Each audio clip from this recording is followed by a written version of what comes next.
Welcome to the Deconstructionist Deep Dive, the podcast that doesn't just accept the story. We break it We examine the pieces. and expose the machinery inside. Let's dive in. Today, we're really embarking on a crucial deep dive. We're looking into these swirling claims around spiritual enlightenment, the ones you see in certain wellness narratives. Right. And our mission today is pretty clear. We're going to unpack the sources you gave us, pull out the key insights, and help you, the listener, navigate these really complex ideas with hopefully some genuine clarity. We're definitely going to challenge some popular concepts. Yeah. And like we said, expose that machinery inside. And the core question, this comes straight from the source material, it's this. What if the promise of spiritual enlightenment isn't just a myth, but is designed to keep you seeking, never finding? That's kind of the central point today. And that really hits hard, doesn't it? Because it goes right to the core of what so many people are looking for. Okay, so let's unpack this. Our main source, Unmasking Wellness Deception, the guru's sacred scams. It really digs into these initial claims you hear all the time. Yeah, it does. From your reading, what's the first big thing they're actually trying to sell people? This idea of enlightenment. Well, what's being sold, very specifically, it's this extraordinary picture of reality.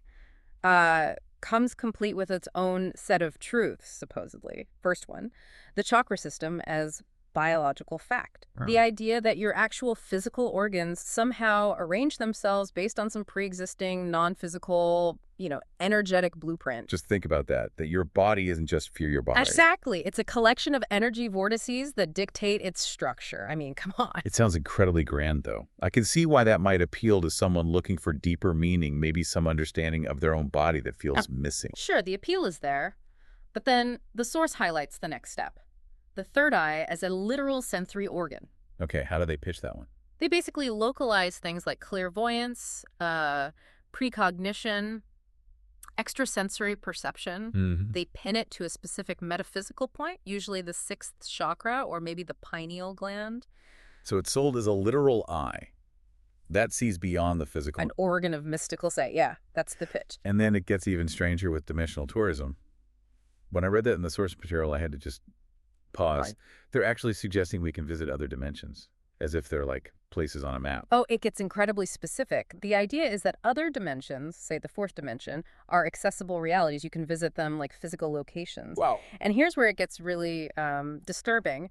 The source notes these narratives where people claim to experience historical reenactments, like witnessing, and this is a quote, a small boy being bombed at Hiroshima from another dimension. That just feels like a profound inflation of the self, almost. Yeah. Disguised as something spiritual. That's a good way to put it. And next, the source shows how these ideas often culminate in the source God perspective. Ah, yes. Tapping into the big one. Exactly. It's this concept of a unified consciousness, often just called source. And individuals can supposedly tap into it, even experience events from its omniscient viewpoint. You get to be God for a bit. Or at least peek over God's shoulder. Pretty much. Experience reality from that divine perspective. And, naturally, to get all this, there's always a method, isn't there? The guru's recipe for activation. Always. It's presented as these prescribed, ritualized steps, very specific diets, certain tones you have to make, physical postures. And these are framed as the necessary condition. Necessary and sufficient, yeah. Access these higher states, it's like, here's the guaranteed path to godhood. Just follow these very specific, often quite demanding rules. Demanding is right. And a key piece that holds it all together, symptomology as validation. It seems crucial. Absolutely critical. Because it cleverly reframes just normal bodily things or psychological experiences. Headache, seeing static, maybe your lights flicker. Yeah. Suddenly, that's not just life happening. It's proof. Proof of your activation, proof your frequency is increasing. It's not a bug, it's a feature. You're leveling up. Which sets up the most blatant paradox. Yeah. The illusion of control.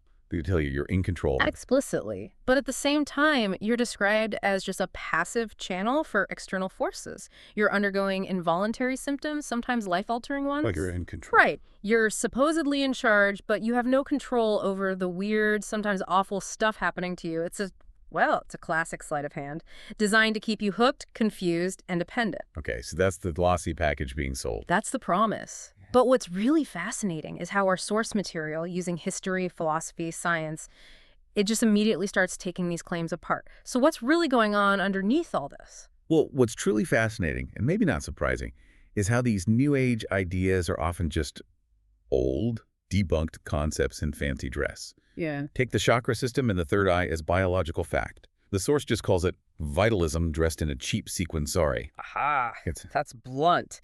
And vitalism, for anyone not familiar, it was this 19th century idea, totally debunked, that life isn't just biology and chemistry, but governed by some special non-physical energy, a life force. a ghost in the machine. Exactly, a ghost that science never found. Our bodies don't arrange themselves by mystical vortices. They're built through, Darwinian evolution, genetic encoding. It's just biological reality. To claim otherwise isn't spirituality. It's biological illiteracy. And this connects to something quite chilling, actually. Foucault's concept of biopower, how systems can map control directly onto our bodies. How so? Well, by telling you your body has these inherent energy flaws, right, that it must align with some specific, arbitrary, unverifiable energy map. That mechanism of control, it's not liberating you. It's creating a constant need for outside guidance for correction. From the guru, naturally. Of course. And this is so different from, say, ancient Stoics. They had ideas about cosmic order, sure, but they were trying to understand the material world using observable logic, not inventing new anatomy based on, well, nothing. Right. Good point. Okay, then let's tackle dimensional tourism and the source perspective. The source really doesn't hold back here, calls it the most grotesque inflation of the ego disguised as its annihilation. That description is powerful because it's not just about seeing auras, is it? It's claiming you can literally become that child bombed at Hiroshima or even experience being God. It's what the source calls metaphysical imperialism. You're basically claiming ownership over trauma, over the divine itself, reducing it all to a personalized VR experience. It completely bypasses empathy, doesn't it? And Yeah. any serious spiritual tradition like Buddhism would see this as the absolute peak of Sakkaya-Dehi, the personality view. Basically, the delusion of mistaking your individual self, your ego, for something ultimate or permanent. It's the very thing many traditions say you need to dissolve for genuine liberation, not inflate to cosmic proportions. And someone like David Graeber, the anthropologist, he'd likely see this as the ultimate consumer fantasy playing out. How so? Have it all, every experience, every perspective, no limits. It fits perfectly into a capitalist mindset that wants to commodify everything, including consciousness, including suffering. It makes empathy just another product to consume empathy as tourism. Well, empathy is tourism. Yeah. It's sharp. And it leads right into the control mechanisms, like the guru's recipe for activation. Right. The source highlights the meticulous, rigid, almost Jesuitical program of control. Yeah, specific foods, tones, breaths, postures, Yeah. all laid out. This isn't freedom being offered. It's the construction of a new prison, a prison of obligation, often way more restrictive than whatever people were trying to escape. Like avoid fluoride, eat raw cacao. It's just alchemical superstition, isn't it? Repackaged for the modern wellness consumer. You can just imagine someone like Diogenes, the ancient Greek cynic. Oh, he'd had a field day. Absolutely. Mocking the sheer absurdity of these rituals, pointing out how they lack any real wisdom. And what about the pseudoscientific justifications? Like the claim about darkness stimulating the pineal gland for melatonin to trigger out-of-body travel. Oh, that's just pathetic. It's trying to graft this tiny sliver of actual science melatonin relates to sleep cycles onto this huge edifice of complete nonsense.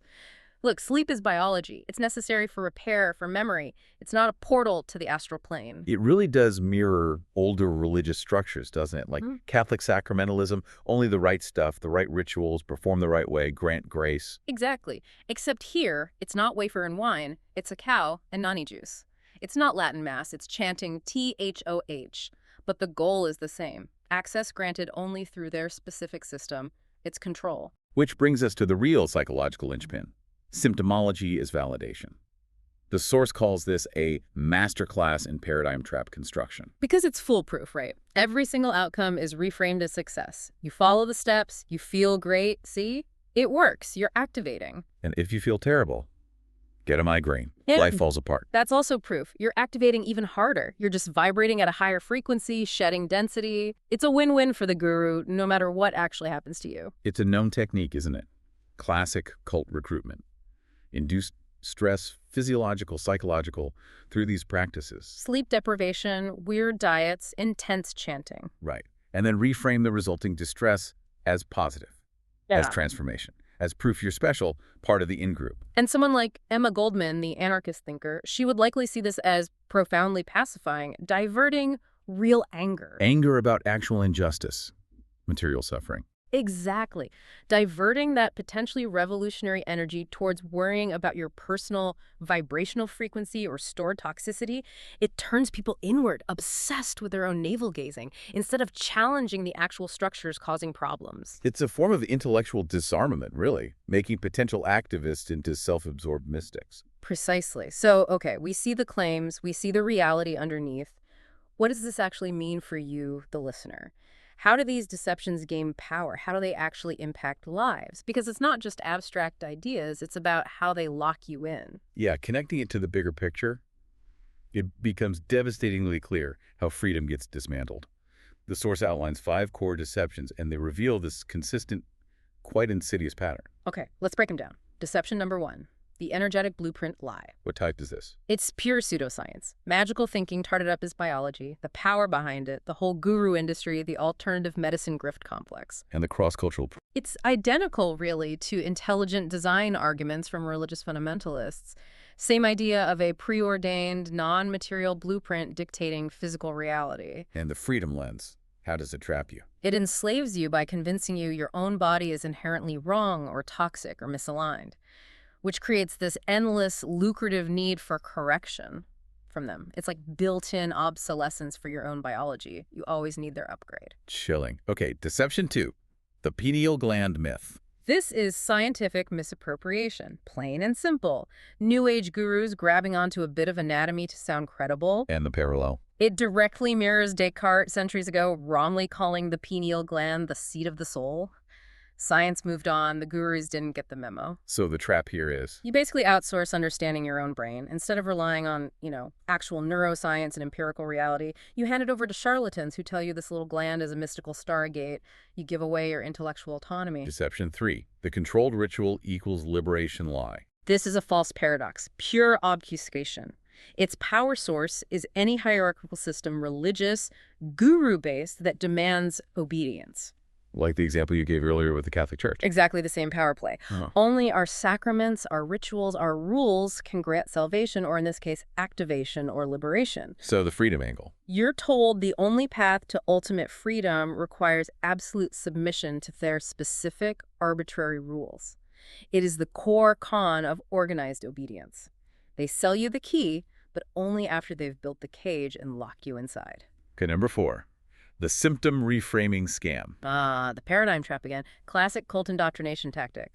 Power source. Cults, narcissistic abusers, gurus, anyone who needs to control perception. Is there a clear parallel?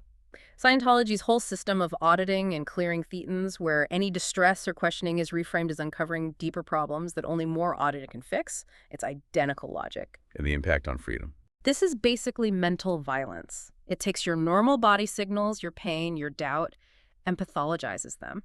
It makes you a prisoner of the guru's authority because your own suffering becomes twisted into proof that they are right, and you just need more of what they're selling. Your pain validates their doctrine. Horrifying.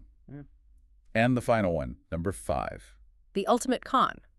The you are in control lie. This is a false dichotomy, illusory agency. Where does this power come from? Any system that needs the enslaved to believe they're participating willingly. Think of the capitalist mantra of consumer choice. You feel free because you can choose between Coke and Pepsi, right? But you're still locked into the system of consumption. So here you're told you are actively deciding to become a passive channel. You're choosing to experience involuntary symptoms. It reframes surrender as empowerment. That's not control at all. It's the exact opposite. It's the abdication of control, dressed up in the language of empowerment. You volunteer for your own subjugation, believing it's your sovereign choice. That's the final twist of the knife. The ultimate con. Wow. Layer upon layer of deception. Yeah. It's intricate, all designed, as the source suggests, to keep you seeking, keep you dependent, never actually finding that promised freedom. Which really raises the critical question. If this isn't enlightenment, what is it? And the source material, with what it calls its rebellious synthesis, it really drives this home with a call to action. What's the ultimate deception identified? The source reveals that this supposed liberation, this escape from the third dimension or whatever, it isn't achieved through real freedom at all. It's achieved through a new, more intricate, and way more personally costly form of submission. It's the old priestly trick, basically, just updated for our wellness-obsessed, post-religious consumer age. Buy into this system, follow these rules, consume these products, and you'll be saved or activated. Exactly. This is not a path to enlightenment. The source calls it a meticulously branded cul-de-sac of the spirit. A dead end. A very expensive dead end, designed to make you a perpetual patient, a constant consumer, a willing subject, and a new hierarchy disguised as holistic healing. Your body isn't some faulty antenna needing calibration by a guru. No. And your mind isn't just a passive receiver for extra-dimensional data. It's your tool. Yeah. It's for critical thinking, for engaging with the one world we can actually prove exists. The material world, brutal, beautiful, but real. So genuine liberation. It's not found in a bag of expensive superfoods or chanting a specific tone someone sold you. No. The source argues it's seized through ruthless intellectual independence, through the sheer courage to exist without these comforting lies, these sacred scams peddled by modern seers. So the message is, reject it. Reject the sacred cows of wellness spirituality. Question every single guru selling you freedom in exchange for your obedience. Embrace material reality. Trust your own critical mind. Burn this mental prison to the ground. That's the final word from the source. And that's our deep dive for this week. Remember, the most dangerous illusion is the one you don't know you're in. But now you know. So here's our question for you. If you were to start burning your own mental prisons today, which wall would you swing the sledgehammer at first? Let us know in the comments. Question the narrative. Deconstruct the dogma. See the system. We'll see you next time. Stay skeptical.